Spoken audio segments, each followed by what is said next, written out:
Good evening. It is Tuesday, May 9th, and welcome to the Positional Sports Talk Show Post, live streaming on Facebook Live and our Positional Sports Talk Show YouTube channel. We are a sports talk show made for the fans, from the perspective of fans, presented by lifelong sports fans. We'll provide our opinions and positions on the hottest topics in sports this evening. My name is Big Reg.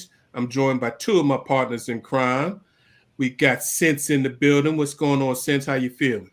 Feeling good, feeling great. Good to be back in the House of Post talking with you brothers about sports and all things sports. Let's get it.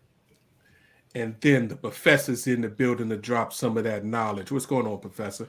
What's going on, Big Reg? What's up, Sense? Man, ready to kind of veg out and talk sports and just eliminate the world for a little bit. So praise the Lord. Let's go. I feel you. Shout out to our other three members that are out there, Jay Wills, Big Ed, and J3. J3 out there visiting Mickey this week with the family. Hope you're having a good time, my brother. So this evening, fellas, we're going to give them some quick hits. We're going to do a little combat sports review, a little UFC and a little boxing. And then the rest of the show is all about these crazy NBA playoffs, which actually ain't been so much crazy in round two. Got some good games going on. There's some surprising as far as series records right now for a couple of series. So we're going to do that. And, of course, as always, we leave you with our final post of the evening. So, as always, we appreciate you tuning in. Please sit back and relax and enjoy posts on the Positional Sports Talk Show channel. Yo, I know we gave him a shout out last week, but Kim Mulkey and LSU, they ain't playing, fellas. Not at all. I mean, last week we talked about them getting one of the top transfers. She was rated number 2 in All-American guard Haley Van Leef, who was a 2-time All-ACC first-team player. They followed that up the next week by getting the number 1 transfer in the country to commit to come to LSU. That's crazy. Welcome to Death Row. Another All-American, 2-time first All-Big East player, forward Anish Moreau, who was the National Freshman of the Year 2 years ago when she averaged as a freshman 21.9, 13.9. Followed that up last year as a sophomore, averaging 25.7, which was 4th in the nation in scored, and 12.2 rebounds, which was 7th in the nation, when everybody knew that they had to stop her in order for them to beat DePaul. Man, it just ain't crazy. fair. Sometimes the rich get richer. Yeah. Arms race.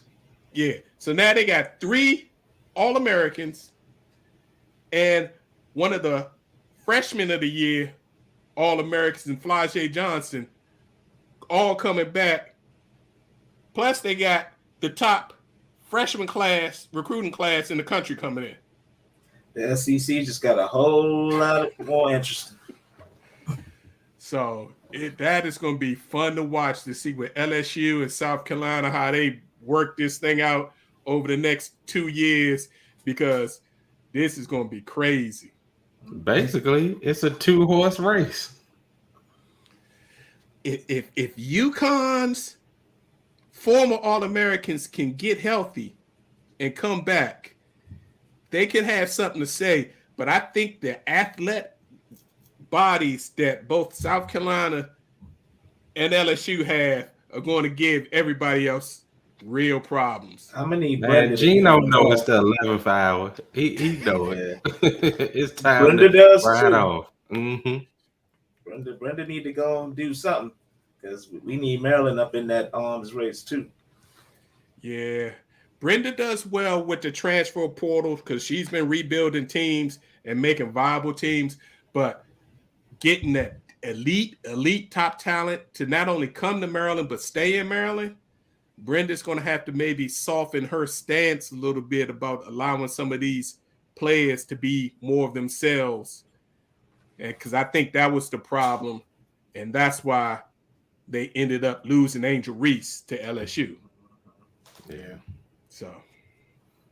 Yeah, it's a lot of talent right here in our backyard, especially that Baltimore region, man. We got to stop that was the criticism with Gary Williams and the University of Maryland. I know he got a title out of it, but he kept letting too many great players leave this region and go to other colleges. Yeah, from Baltimore to Northern Virginia, and actually not even north, from Baltimore to Virginia, because you got to go down to the Virginia Beach, the Tidewater area.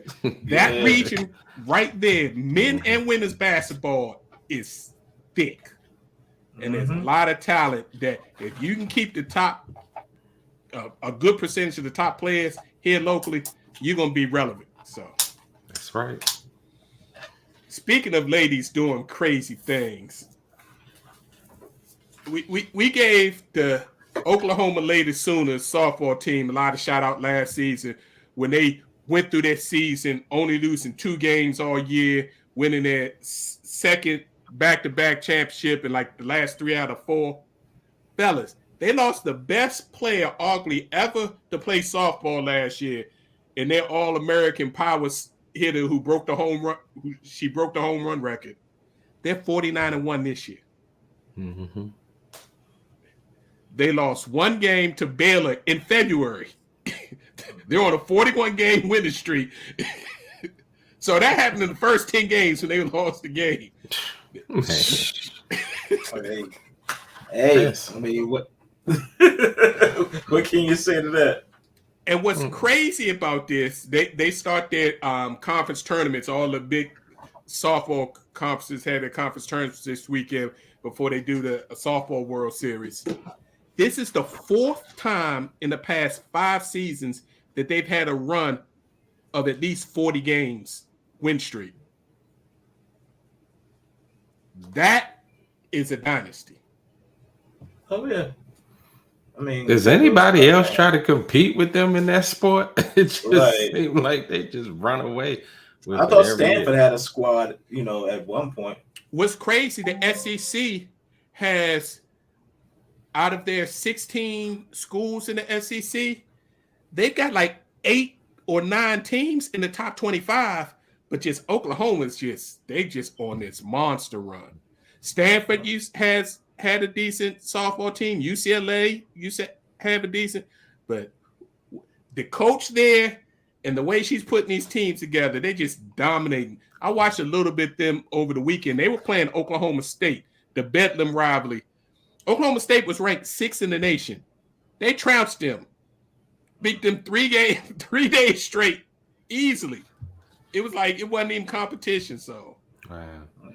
Well, it's a shame because we seem to have a lot of top talent coming out of the women's softball area. I mean, is Major League going to step up and try to maybe have at least women's teams, Major League teams coming up, or at least a minor league system for them to be able to, take the next step? It's a shame to have to graduate from college or whatever and be that dominant, and that's it. I mean, you can go to the Olympics, but I mean, yeah. No, there are actually there are a couple of professional softball leagues, but of course, like most women's sports, they're grossly underfunded, no publicity.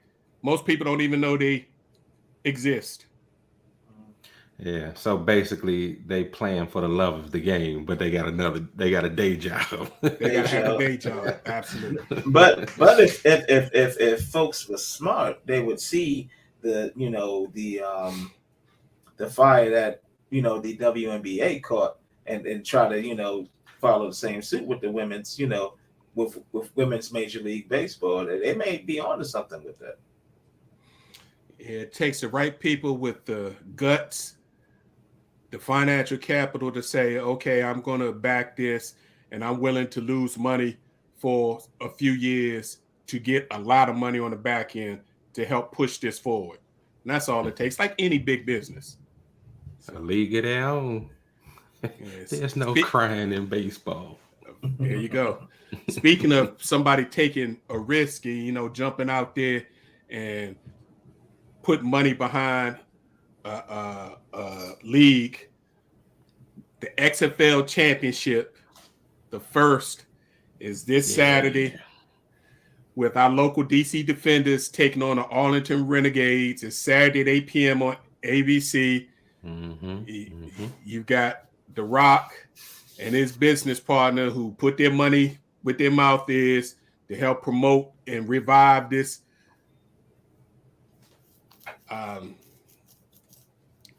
sports league. And now season 1 was a big hit by all accounts. Mm-hmm. They got good attendance in most of there were 8 original teams, and 6 of the 8 got very good attendance where they were averaging over 20,000 people per game. And here in like DC, where they started the phenomenon with the beer snake and all that, DC was averaging 30,000 plus at their games, and the St. Louis team was averaging more than any of them. So it's a big cry from the other spring football USFL that's going on right now. So it'll be interesting to see which one of these two organizations can hold off the longest before they have to merge and try to become one. Yeah, the interesting thing is the attendance is shown, especially in St. Louis. Does the NFL use the XFL as test markets for areas or cities where they had teams originally, but they took them out? And maybe expansion could be in order as well. I mean, there are a lot of things to me. It seems they could use the XFL to test markets over time to expand their business model.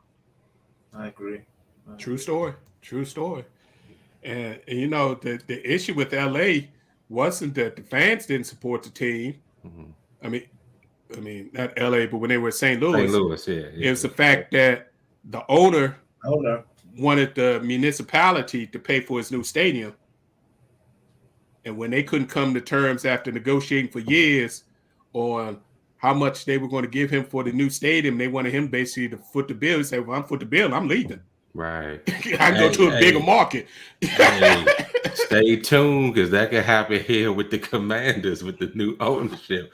Because I know they're going to expect, if DC wants the team, they're going to expect them to come out of the pocket. Because right now, I know Snyder's going out, but Northern Virginia was the leader in the clubhouse because they were willing to foot a lot of that taxpayer money in order to get the team to come to Northern Virginia. So, well, word on the street is they got some people doing some fielding, so to speak, talking with some lobbyists to see what they could do to, you know, kind of get the city to fund the stadium and get it out of federal hands and back into the city's hands. well, Yeah, they're trying to get the land that RFK sits on back into the city hands.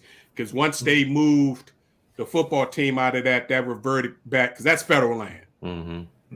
But they had like $1 a year lease on it from the federal government to use that specifically for a stadium. Yeah. Now, the problem is the climate in Congress to get that to switch back. That's going to be interesting. So, but notice what he said: lobbyists ain't nothing but bag boys. For that money. If the price is right. That's right. So, yeah, but you definitely right. And speaking about, you know, the ownership, you see that there's been pressure applied in multiple ways because they want to try to make this May owners meeting have the vote for them to go back on. All of a sudden, the Indianapolis Colts submitted, you know, a request to do inquiry on whether the Commanders went back door and tried to see if Andrew Luck was willing to come out of retirement. But since he retired under contract, he is still contractually obligated to the Colts. So the Colts owner and him and Snyder don't have they don't hate each other. Yeah, to me, this just a parting shot on his way out the door. Yeah, it's like, go ahead and do this. Don't play around so we can get this done and get you out of here. So, yeah, it's crazy. Yo, fellas, these NHL playoffs have been some of the series have been, you know, back and forth.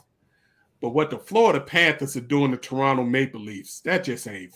Yeah, that's right. disappointing. I thought they were going to put up more of a fight, man. After finally getting out of the first round, after waiting all that time, they getting beat up by the Panthers 3-0. Now, all the games have been close. Game 1 was 4-2. Game 2 was 3-2. Game 3 was 3-2 in overtime. So they getting close, but they can't beat the Panthers four games in a row. So, And I picked them too, the Maple Leafs to come out of here. I did too. Oh man, this is embarrassing. Yeah. I mean, when you have one of the best players in the world, you would assume he'd be able to get a game or two. Right. But No. doesn't work out that way. Yeah, hockey is one of them phenomenons because you can have the best player, but remember they don't stay on the ice. They go in waves or Yep. crews that come out on the ice for a few minutes at a time. So when your best player off the ice, you can get ran and then you never recover and the game is over. So it's tough. It's tough. Absolutely. It's tough. That's why Carolina goalie. I'm sorry. Oh yeah, you get a hot goalie and it's over. Yeah. It's over. Yeah. The Carolina Hurricanes look like they were easily handling the New Jersey Devils after the Devils' tight contest in the first round against the Rangers. But the Devils fought back in game 3 to win 8-4 after getting blown out by multiple goals in game 1 and game 2. So hopefully that can turn out to at least a 6-game series for the New Jersey Devils. But Carolina looks like they have the slight edge. Probably the best series right now for me has been watching the Seattle Kraken and the Dallas Stars. I mean, these two teams have been battling. The Kraken are up 2-1 to see a second-year team. Yeah, do as well as they're doing right now. Doing their thing, following the path of the Vegas Golden Knights, trying to make it to the Stanley Cup Finals in their second season is just phenomenal. And speaking of those Golden Knights, they are handling the Edmonton Oilers, which have arguably 2 of the top 5 best players in the world right now on their team, leading 2-1. And when Vegas scores, they score big. Game 1, they scored 6 goals, won 6-4. Game 2, they scored 5 goals. Game 3, Game 2, they only scored 1. Game 3, they scored 5. So when they score a lot or they don't score at all. So very interesting, some good series. So you got 3 of the 4 series are 2-1. So you're going to at least get them to games 5s, possibly get the game 7s. And I'm sorry, Toronto, at least you got out the first round. You can be happy for that. But the season will be coming to a close very short. I feel bad for Canada, man. I was about to say, just when it looks like they're going to get a team into the Stanley Cup Finals, they can't get but so far. At least hockey's, the reputation of good hockey is back in Canada. That's a consolation.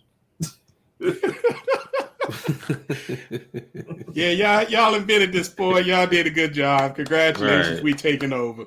You know, that's how a lot of U.S.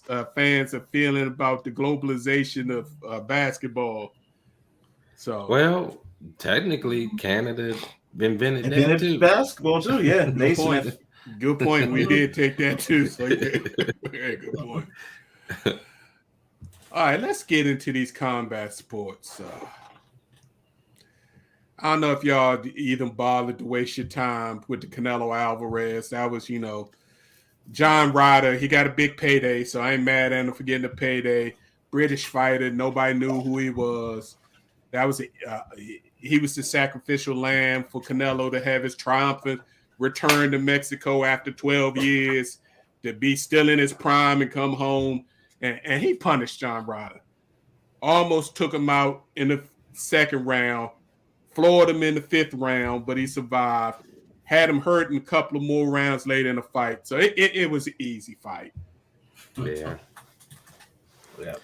Did he break a sweat? He broke a sweat. I mean, Ryder was one of those guys. Ryder had a chin. So he was happy. He's like, yeah, Canelo couldn't knock me out. So that was his victory to survive and get that big payday for that pay-per-view. So they had over 51,000 fans in the stadium. They had the boxing match in the soccer stadium there. So nice. that made a whole lot of money. Oh, for sure. Cinco de Mayo weekend too in Mexico. Yeah. But the biggest news of the week wasn't the fight in the ring, but it's the fight outside the ring about the potential rematch between Canelo and Dimitri Bivol, the person who embarrassed him last year and gave him his second defeat of his career. Canelo says he wants that to be his next fight, and that's the only fight he wants. And he's not thinking about the actual number one contender in his weight class, David Benavidez, who's a monster, who's undefeated. And the only reason why he isn't the champion is for stuff he did outside the ring. He don't even want to talk about him because he wants to avenge his defeat against Bivol. And Bivol is very willing to fight him.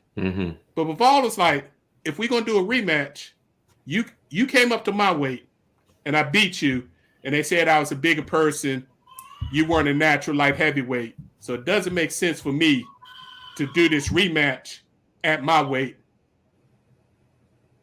I'll come down to your weight, drop to 7 pounds, and you put your titles on the line.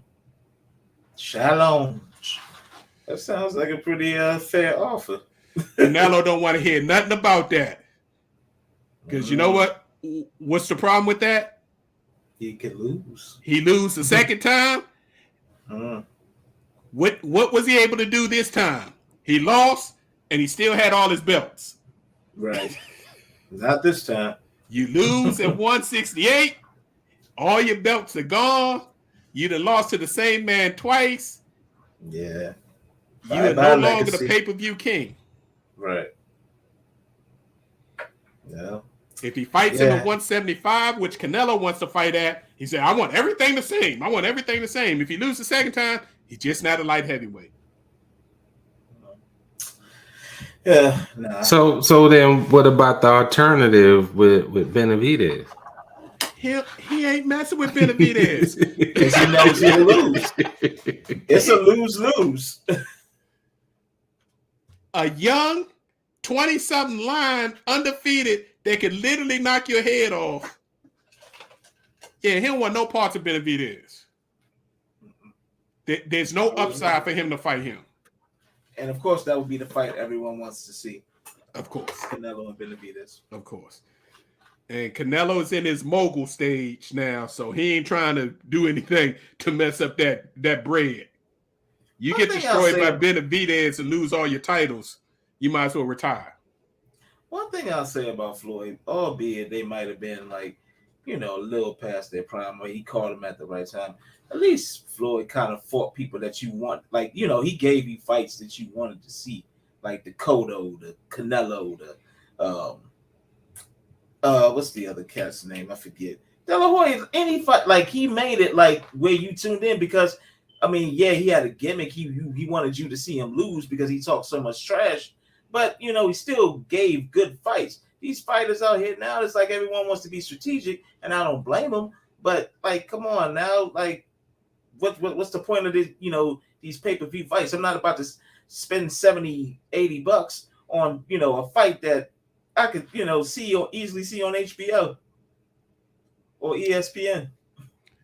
And they missing the money on the trilogies. Yeah. If you're fighting a big fight, a good fighter, you can have 2 to 3 pay-per-view fights if you got 2 evenly matched fighters, or at least 2 where you can cash in twice before you're done. But yeah, they taking the Floyd model to extremes. And most of the time, again, it's not the boxers, it's the promoters. Yeah, that's why they take all the steam out of it. So when you look at UFC and boxing on the same night, I'd rather watch UFC because you're going to get more bang for your buck. It's more entertaining. And like Sense just raised the point, you're going to see the fights that you actually want to see. Absolutely. And before we get to the UFC, I just want to remind everybody, May 20th, we do have one of those fights that people were asking to see when undisputed 135-pound lightweight champion Devin Haney finally gets the bout. He had to chase it. He chased it for 3 years, but now he's going to be the champion, and fight former undisputed Lomo. champion Vasily Lomachenko. No more. So that should be a good fight. And the winner of that fight should be able to set up a super fight against pound for pound and former junior lightweight champion Shakur Stevenson in the fall. The fight you want to see. The fight you want to see. I mean, it's all right there set up, and all of them have affiliation with Top Rank. So all that can be made. So, yeah. Okay, Big Red. So the stunning question is, do you think it's going to happen? I actually think that Shakur Stevenson will at least fight Lomachenko for sure. If Lomo wins, he'll fight Shakur because Lomo doesn't duck anybody, and that's more of his size. My only hesitation on Haney is I think he's having physical problems getting down to the weight. He's getting a little older now. I think Haney's now 25, 26. Is getting that man body, and I just think getting down to 135 is getting harder for him. So him moving to 140 is going to happen soon. It's just a matter, does it happen after this fight, or does he try to stay at 135 one more time to fight Shakur? Because Shakur talked trash about him after his last fight, talking about, oh yeah, we sparred a lot, and I always got the best out of Devin Haney. So that's easy work. Before we get into UFC, one last question, Big Reg. Like, where do you see Tank fall into this equation? Tank's with PBC. I think Tank's willing to fight any of them, but Tank's only going to fight on his terms, and that's the stuff he learned from PBC. And Shakur Stevenson and Devin Haney are going to allow Tank to dictate terms, because they're the ones that's going to have the belts. So I don't see it happening. All right. UFC 288. Like Professor said, we get the fights that we want to see. Aljamain Sterling defended his 135 bantamweight title against Henry Cejudo. And fellas, for somebody to be out of the square circle or the octagon for 3 years, Henry Cejudo looked pretty good. He actually was in this fight, and none of the rounds were just overly dominant. But I do believe that Sterling won 3 out of the 5 rounds. So I agree with, even though the decision was a majority decision, one judge gave it to Cejudo. I think that was the fix. Sterling won the fight, in my opinion. But I was shocked how good Cejudo looked. And mostly with his reflexes, dodging out of the way of punches and things that Sterling was doing, and his footwork for being out of the octagon that long, he was in good shape. So I think if he actually were to continue to fight, I think he could win the title back.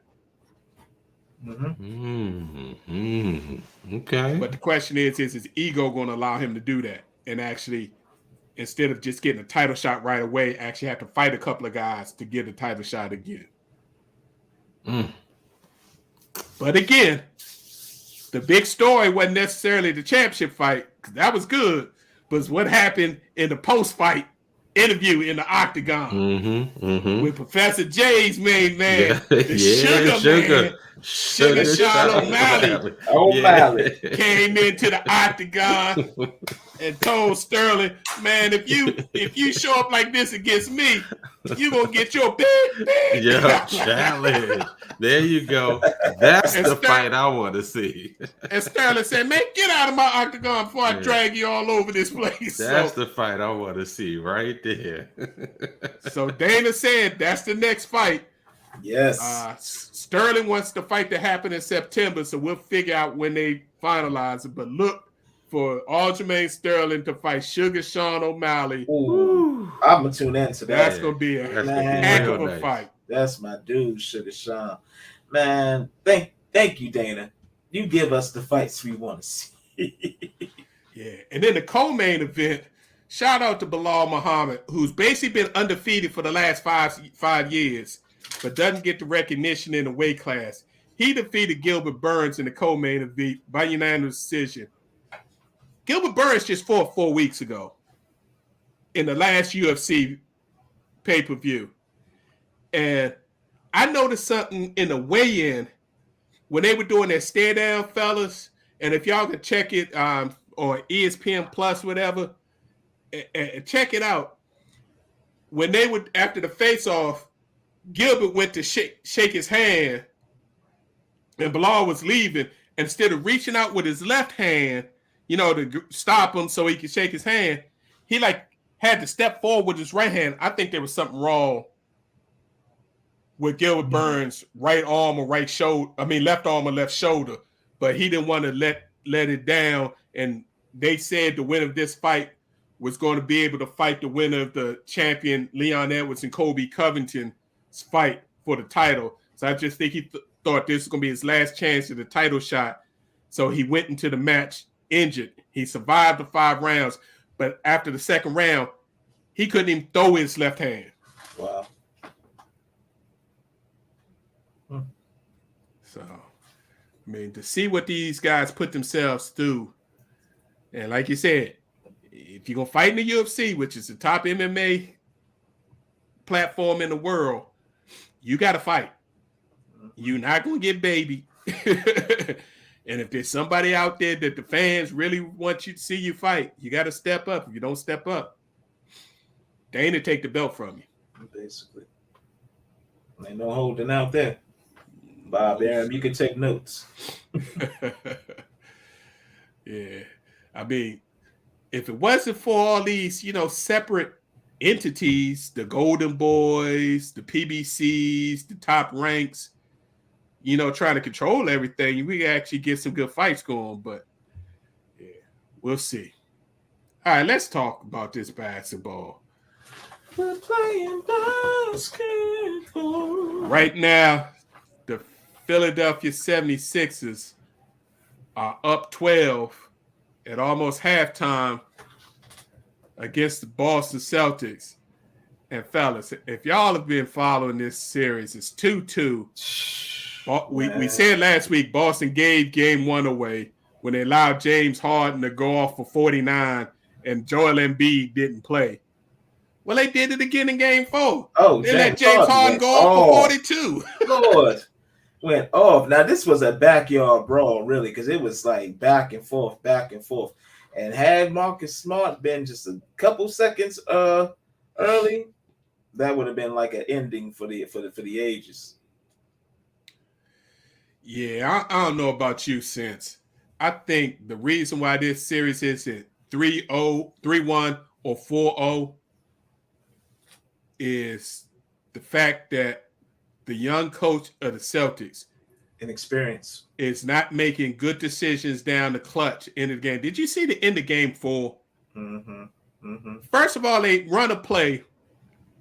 Jason Tatum, they double and triple team him, so he's got to get the ball out. And guess who they leave wide open? Marcus Smart. So Marcus Smart missed the 3 at the end of the game that could have won the game.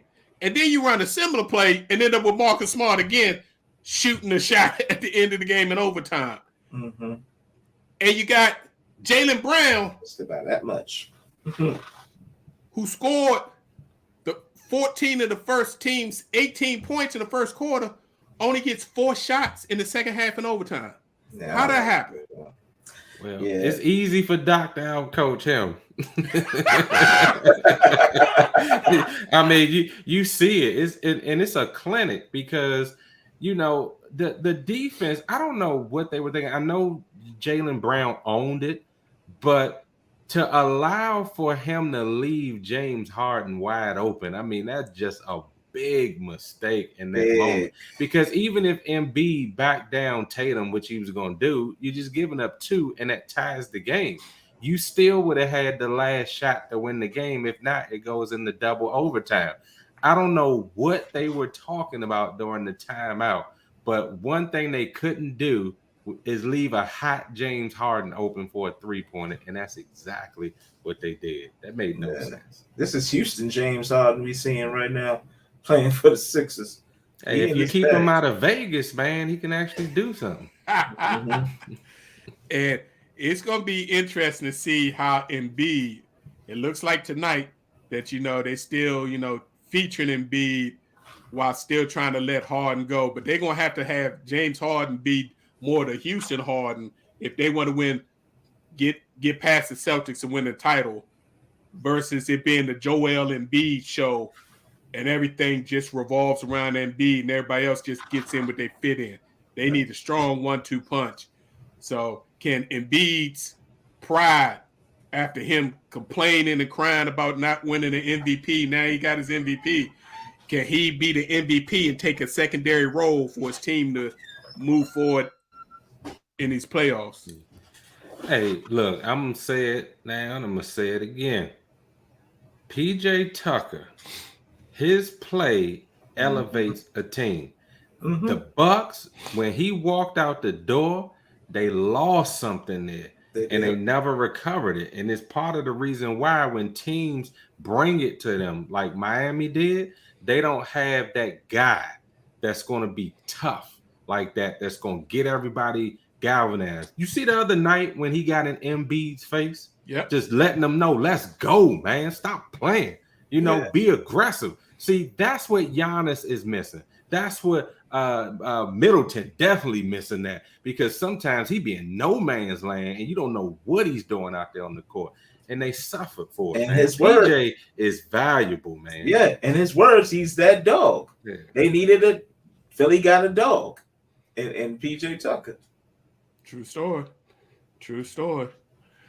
Speaking of the Eastern Conference, one of the teams that PJ formerly played for, the Miami Heat. Fellas, can we be honest with the folks? Mm-hmm. Tom Thibodeau's a hell of a regular season coach, and he's going to get the most out of an average to below average roster where they're going to compete and they're going to be ready when teams don't have a chance to specifically game plan for them over multiple days. That's your coach. You got a young team that you want to build. That's your coach. If you're trying to win titles, there's levels to this. Yeah, he not the dude. He ain't Spo. Eric Spoelstra. He ain't Spo. is coaching circles around Tom Thibodeau. He actually looks like he's constipated on the sidelines in the fourth quarter, like, I don't know what to do. I mean, his facial expressions. I mean, it's just, the Knicks have more talent, and they're getting dominated by the Heat. The only reason why they won the game was game 2 because Jimmy Butler didn't play because of sprained ankle. And they just beat them 111 to 105. Right. Was there sense that said that Jimmy Butler plays like Paul George would like to play in the playoffs? Was that you? That was me. I mean, that's the best analogy of what's been happening, because Jimmy Butler, he like, y'all had a regular season. Yeah, when it come playoff time, I'm coming after your head. Yeah. That's how he plays. Yeah. I love it. He don't give up. He don't take off for any play. Yeah, I love it. And the key thing about that Miami Heat team, they're starting 2 undrafted guards. They've got 5 undrafted players on their 15-man roster. Mm-hmm. They're developing players, and everybody knows their role, and all they do is do their role. And you know who they still got, Big Ranch? They got Haslam. He the secret coach, the secret sauce. And all of that is a branch off of who? The Godfather, Mr. Riley. Yeah. and that's why Haslam is on the team. To control. He's the leader in the locker room. Get these young men under the Miami Heat culture. This is how we do things here. And guess what? It'll win. Yeah. And you look, they say, nah, they might make the playoffs, but the Heat ain't gonna get nowhere. Y'all realize the Heat lost the championship to LA in a bubble. Mm-hmm. The Heat have eliminated the Bucks 2 out of the past 4 years. Oh yeah, out of the playoffs. Mm-hmm. Last year they went Game 7 in the Eastern Conference Championship with the Celtics. Late in the game, had a chance to win. So, yeah, you got to shout out to that organization. And Jimmy Butler, he puts that team on his back and says, look, fellas, we're not giving up. Y'all going to play defense. We're going to play hard. And if I got to score 50, I'm going to score 50 tonight. But hopefully I only have to score 30. And y'all can give me a little bit. And bam, I need you to show up for at least 3 games out of this series and we can get out of here.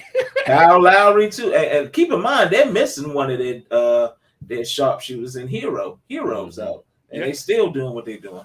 And they also missing one of their bench players in the guard that Oladipo. So, yeah. Man, is he ever going to be healthy? No. When your body keeps breaking down like that and you've had all those surgeries, it's telling you can't do that anymore. Yeah. Which is a shame. Moving over to that Western Conference. Before we get to Sens's favorite team, yo, that the Nuggets Suns series has gotten a real interesting. I gotta give Jokic his props, man. That dude, like, he scores 30 with his eyes closed, and he makes it look so effortless. Yeah, he be committing a lot of offensive fouls too, but they don't call it on hard, and I guess they're not gonna call them on him either. But I give him his due. But the person I would give due to is Devin Booker. I mean, he's finally turning that corner and he's torching people. He like CP3 down, no problem. He's stepping up. It's not the KD show. To me, it's the Devin Booker show. Go ahead, Big Red. Can we be honest again with the people? Mm-hmm. The Suns are playing better without Chris Paul than when because things run through him and he slows the pace. And I think without him, what's my man, Cam? He does a better job at running a more efficient and fast-paced offense. He does. Yeah. Oh, let's not forget about Landry Shamet, who came up big in Game 4. Yeah, Landry Shamet turned it on, especially in the fourth quarter. Long as he don't get caught and posting up, people posting him up because he's too small. But I agree with you. The question is, and before we go on, because Booker's on a historic tear. Booker's shooting over 60%. Yeah. And he's shooting jump shots and 3-pointers primarily. He's rarely going to the basket because he's not shooting many free throws.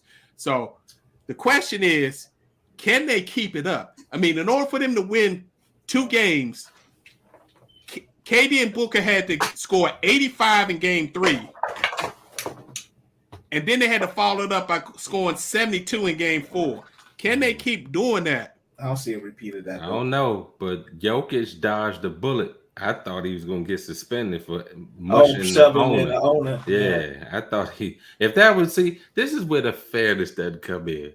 If that was Draymond. Oh, it would be bloody murder. You know that. But if it wasn't the owner, the fan would have got thrown out of the arena, because all the owner really had to do was Jokic grab for the ball, release the ball. Mm-hmm. Yeah. He holding on to the ball. He pulled the ball back.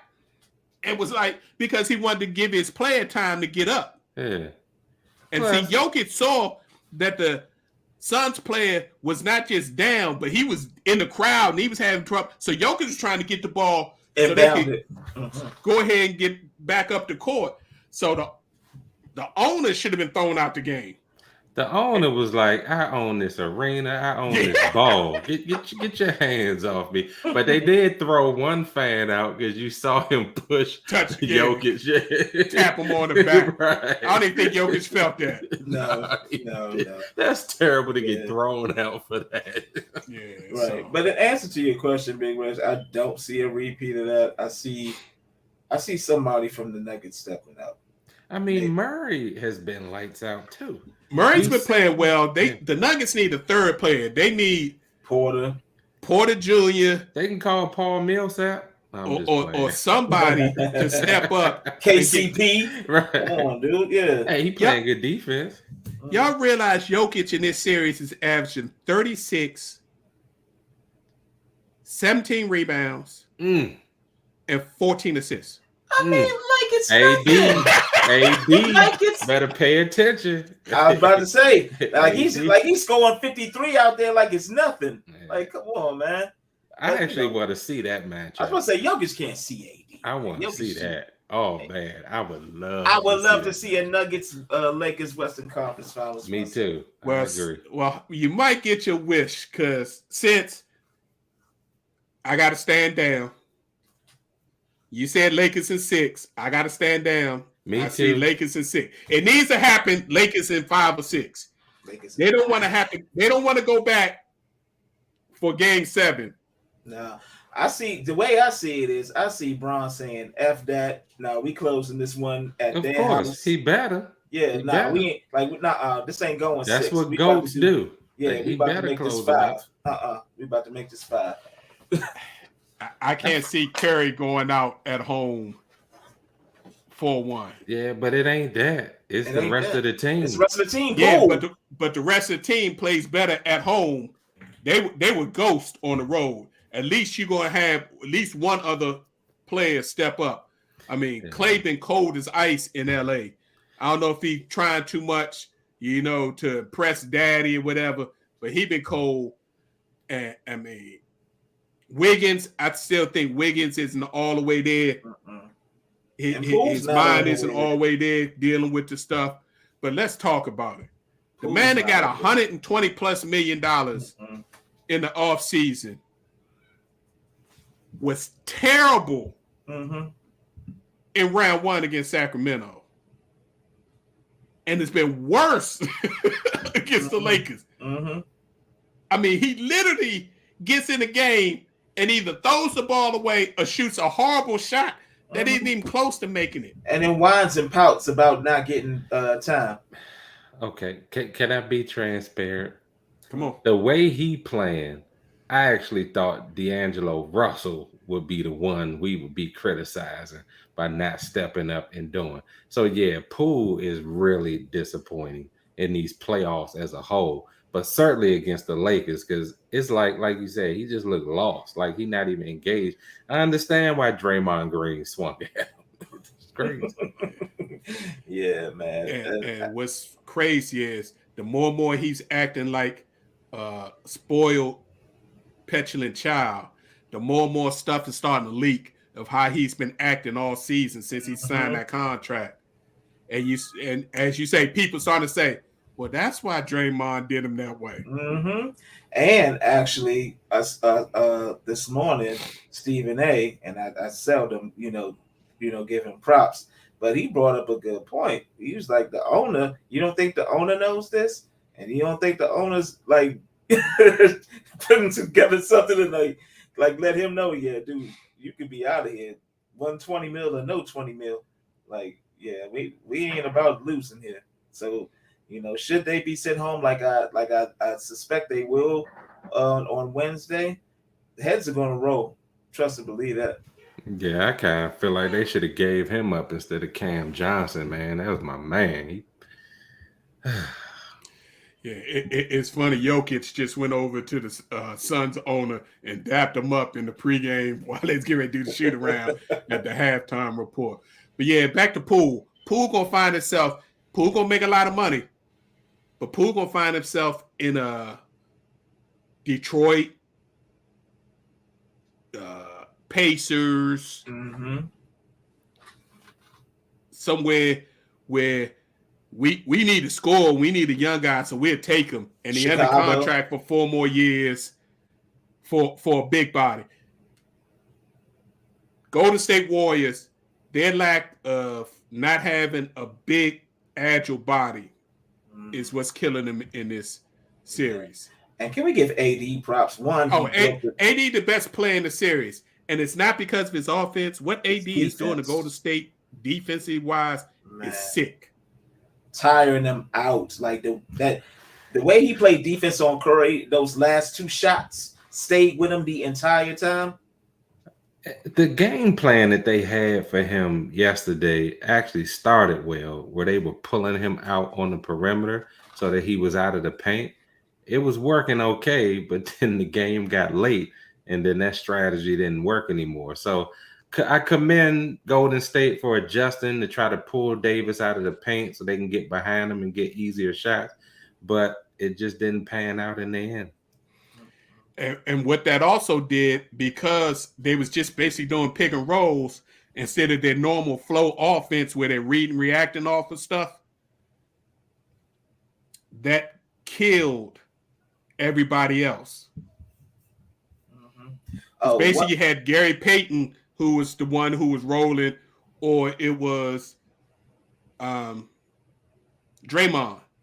So everybody else was just standing around, not doing anything. So when they needed Clay was off, and that also allowed the other defenders to be right up on him. Yeah. Speaking of Draymond, did you see that Magic Johnson no look move he did to go to the rim yesterday? That joke was a highlight reel. He faked the handoff, AD bit, and he went right around, dribbled around, and laid it in. I was like, "Go ahead, Magic." Michigan State. Right. But one interesting point that I didn't even know, that inbounds play or one play that was ran that, funny enough, was called the Hammer. Yes, because it was named after Darvin Ham. Absolutely. That was the final play that ended up in that jump ball. Yep. And then Ham and then Braun oh wow, y'all running this for real? Okay, well you here, you there, you there. Yeah.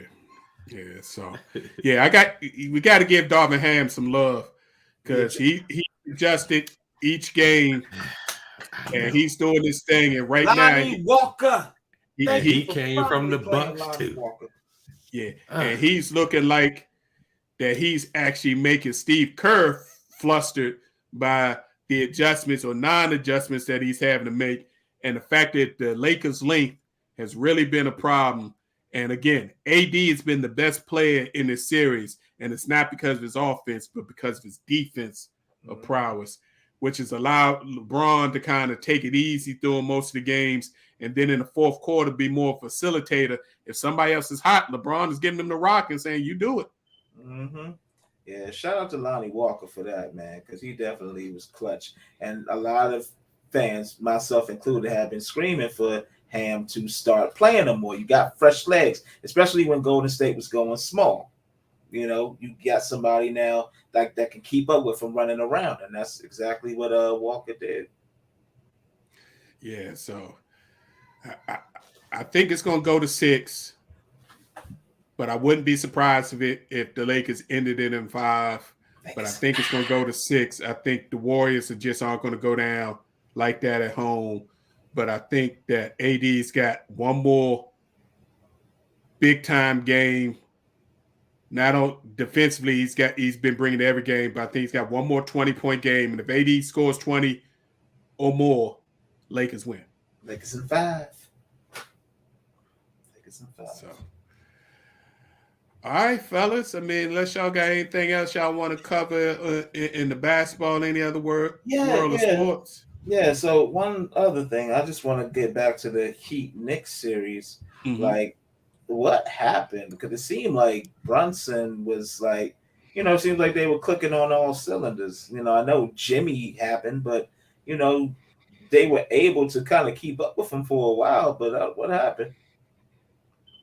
I think Spoelstra, after the first game, figured out a game plan against Brunson, and they literally have gotten real physical with Brunson. And he did turn his ankle, but they got really, really physical with Brunson. And no matter who's checking him, they're getting up in him, which is causing him to exert so much energy, and nobody else is stepping up. Yeah, Randall is had an injury, I believe. He isn't playing his normal self, especially during the regular season. And I know he had gotten hurt early in the playoffs and came back. I don't think he fully recovered from that. And then, RJ Barrett is streaky. And, he had a good first round, but now it's kind of like, where is he? And who else would you really look at on the Knicks to really pull that team? They just don't have it. Like quickly, he all right. He like Maxey to me for Philadelphia. He'll have some good games, and then he'll kind of just be another guy, right? And then if you look at Toppin, I mean, he can jump out the gym, but he ain't really giving you that much. And I know they got that other young guy. I can't remember his McBride, name. Miles Yeah. McBride. Yeah. So they got talent, but I don't think this their year. And maybe they need to think about switching coaches. I mean, Nick Nurse and Coach Yeah. Bud are out there now. So Yeah, true.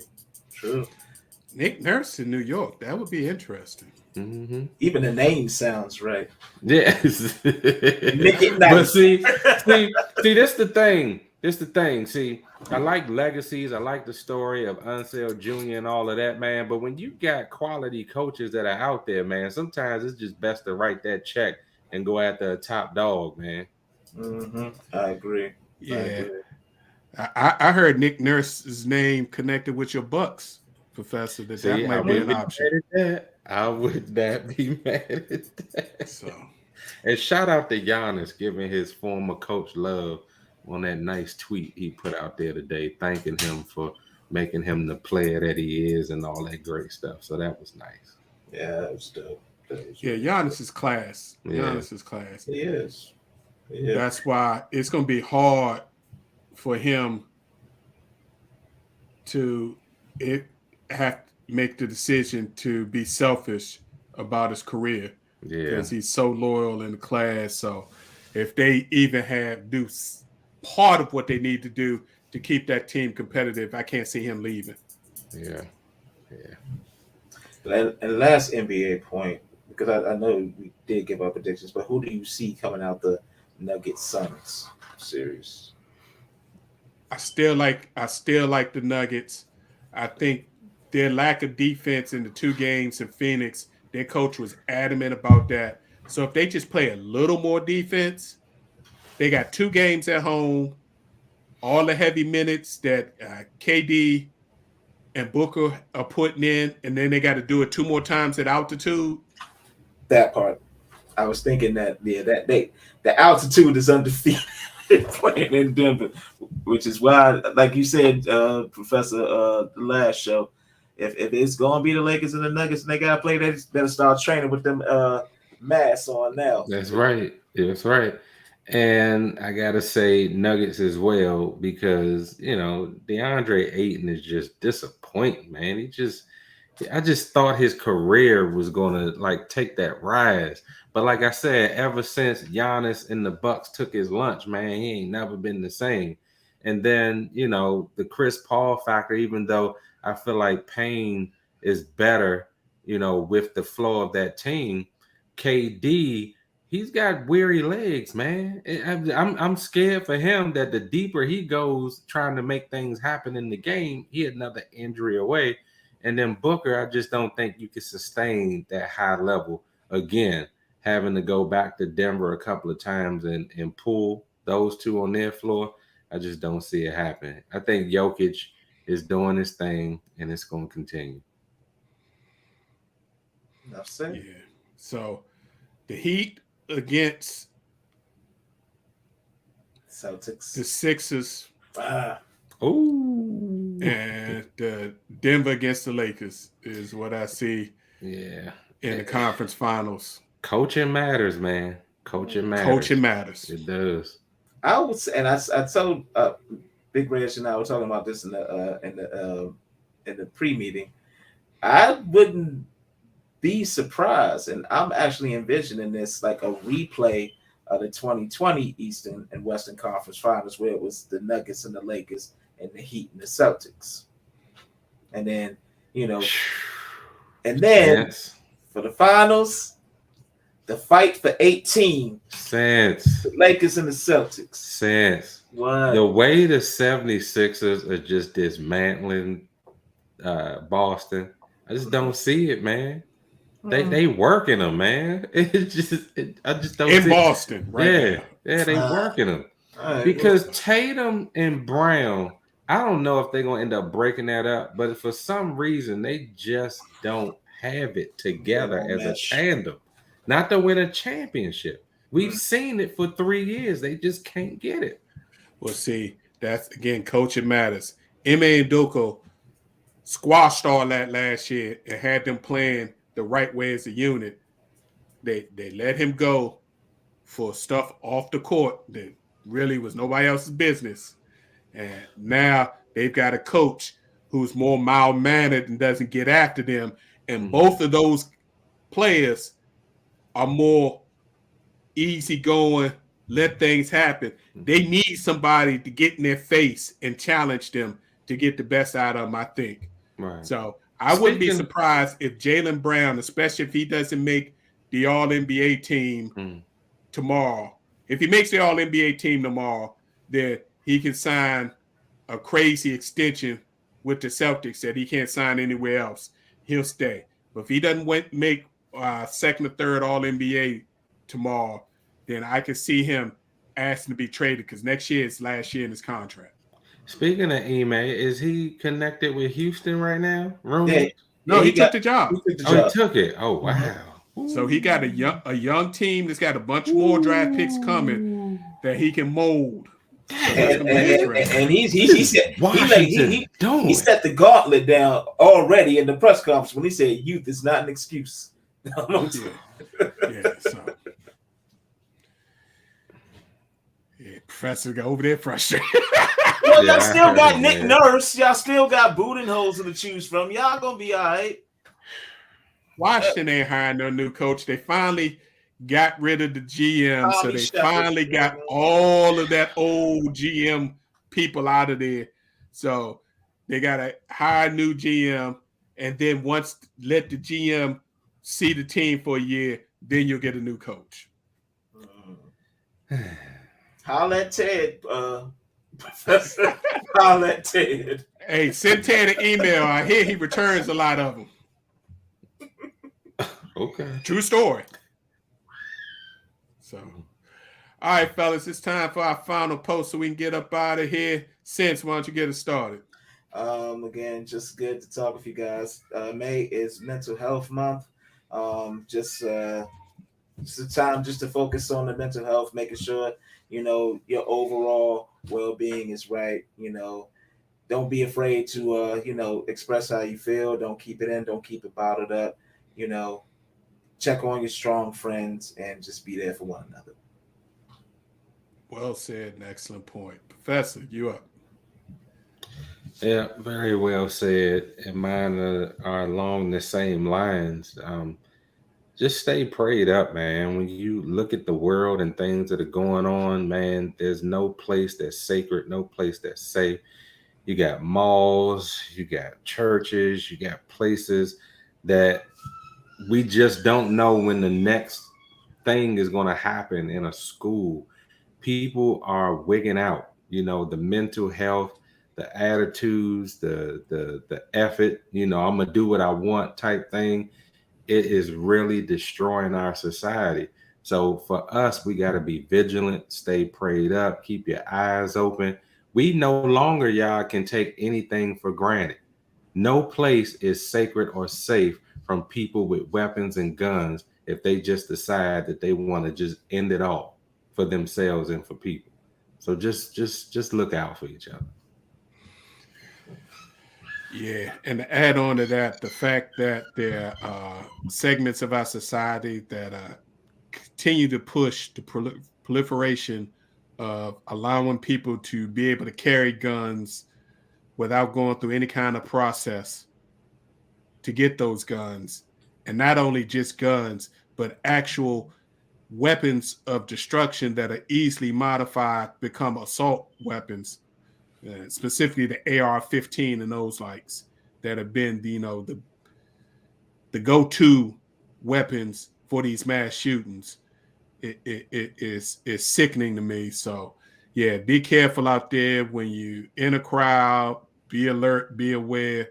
Keep an eye on the young ones in your family. And it's sad that you have to be that way, but you got to be safe because you never know where it could happen. A quick announcement for us. Next week, we're going to do a special show, and it's going to be our last live show for a little while. So please tune in and check us out. We're going to try to get some of the people from back in the day, see if we can get them to pop in. But next week will be the last live show for a minute for Post. But we're going to come strong next week. We're going to talk about these NBA playoffs and then reminisce about the almost 4 years of weekly shows that we've been doing. So we'll see y'all next week. As always, we thank you all for tuning in and listening. We appreciate your time and opportunity to share our positions on sports with you. We'll be here next Tuesday, 8 p.m. for our final live show. So please check us out. You can also download this show and our previous shows via our Facebook or YouTube page, or listen to them on your favorite podcast platform. All you have to do is search Positions on Sports Talk Show. Please like and subscribe. We greatly appreciate it. And again, next Tuesday, 8 p.m., we'll see you. Be there, be square. Y'all have a safe week. Peace. God bless.